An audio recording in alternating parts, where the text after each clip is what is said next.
Hey everyone! So today we are going to be making the famed Chinese takeout item, hot and sour soup. And this recipe is a dump everything into one pot, super easy, 15 to 20 minutes, and you have something on the table and it's just uber yummy and uber delicious. And I'd like to thank Lee Kum-Kee for sponsoring this video, so let's start! So like I mentioned, this is a dump everything into one pot recipe. I didn't fry up anything. It's not overly oily, super easy. So I started off with 2 mushroom bouillon cubes and try to find something that's like all natural and doesn't have too much salt in it or extraneous ingredients. So I put 2 cubes of that in along with 6 cups of water. Next come these dried lily buds. This is actually the first time that I've used it, and I think that the flavor is it's a little bit apricot-y, and the texture that it adds though is really like a nice bite and a nice crunch. So we have a 1/4 cup of that along with a 1/4 cup of really everything else. So those were shiitake mushrooms that I've sliced up, and then these are wood ear mushrooms, and they happen to be already sliced up, so I just rehydrated those for about 1 to 2 hours, and I'm just going to put those in. And then these are enoki mushrooms. You guys have probably seen them in hot pot, so I added actually a whole bag in, and I love the kind of like the crunch and the stringiness it adds. And then just 2 peppers, 2 dried up chili peppers, along with just about a 1/2 cup of these dried bean curd skins. And I did not do a good job of kind of crunching these all up, but this is going to be what mimics that egg drop in the hot and sour soup. Now we're gonna put in some of the flavoring ingredients. So I'm doing this gluten-free soy sauce. All of the measurements are gonna be down below. And then some of this dark soy. And dark soy has a little bit of like a molassesy, sweeter flavor to it. But if you guys are going gluten-free, then just use all of the gluten-free soy sauce or use a little bit of tamari. Okay, 2 more ingredients. Not sure why I did it in this order, but a 1/4 cup of sliced bamboo shoots, and that's going to add some additional texture as well as some of that kind of like uric-y acid flavor as well. And then finally, I'm going to put in about a 1/4 cup of this 5-spice tofu. If you can find like smoked tofu or just something that is very pressed, you want it to be meaty, you don't want it to be too soft, although you could totally have soft tofu if you wanted to, and then cut that into strips so that it's like everything else.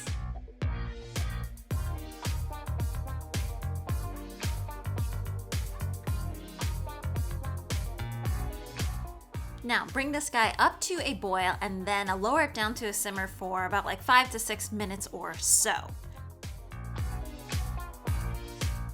Meanwhile, you can prepare your slurry for the soup to thicken it up. So I have about 3 tablespoons of cornstarch that I'm going to mix with 3 tablespoons of water. And after you do that, just put it aside. And I'm also going to be cutting 2 scallions just into small bits, and that's what I'm going to be topping the soup off with.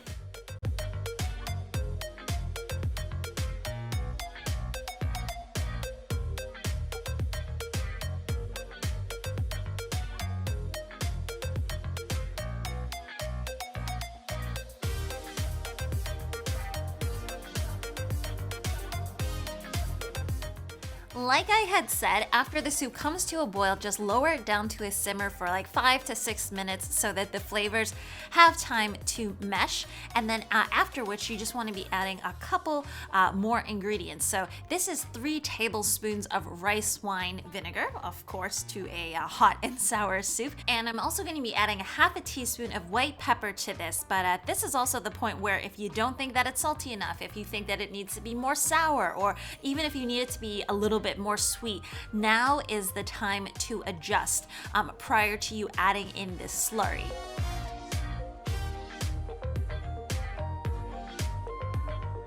After this is added, just bring it back up to a boil, and then once it's thickened, you are good to go.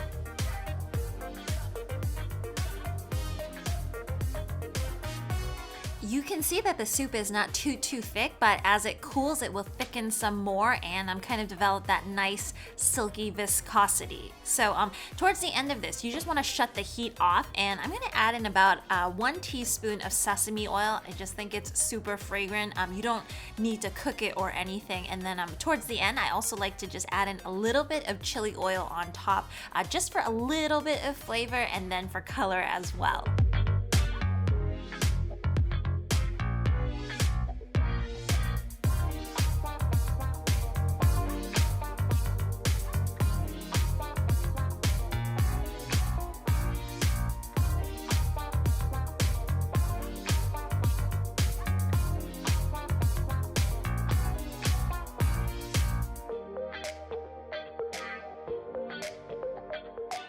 The chili oil is not really that hot if that's what you guys are thinking, but this soup is actually so good because it's light, it's not oily at all, and it's just the right viscosity. And I love a soup that's like very filled with ingredients. Like you get a lot of texture from the mushrooms and the bamboo shoots and the bean curd skin. So it's absolutely lovely. Anyways, guys, I hope you enjoyed this recipe, and as usual, if you want to see more recipes like this, remember to hit that like and subscribe button, and I will see you guys again next time. Bye!